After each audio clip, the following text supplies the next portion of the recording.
বলো সবাই happy birthday to you. Chandan happy birthday to you. Happy birthday two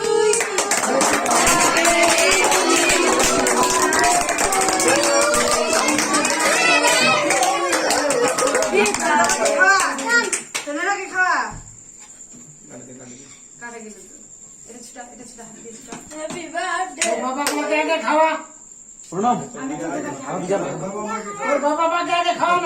আগে দাদাকে আরে তোর মামা আছে, তোর মামাকে খাওয়া এদিকে। ওই নিয়ে নিলে আবার ওটা তুলে লাগে দে খাওয়াই দিও, খাওয়াই দিও। এবার ওই দাদাকে খাওয়া নে আবার নে তুই পিস করে কাটি কাটি দিচ্ছি আমি আরে তুই কাটে এই গাটাকে আচ্ছা নে বাবু জোরে চাকুটা ই করবি তো বল, বাজবে আবার। জোরে কত আছে হ্যাঁ ব্যাস। এক হাতে কেকটাকে ধরে ধরে কিছুটা খাওয়াই দাও শোনো না এক বেঞ্চের উপর উঠে যা বাস ওটা নিচে আম করে দিচ্ছে তোর মামাকে খাওয়া দে, তোর মামাকে। এদিকে তোর মামা। মাকে মাকে দিয়ে মাকে অঙ্কুর অঙ্কুর এখানে চাপলে হয়ে যাবে যে কোনো জায়গায় তোমার মনটা খুশি আছে খা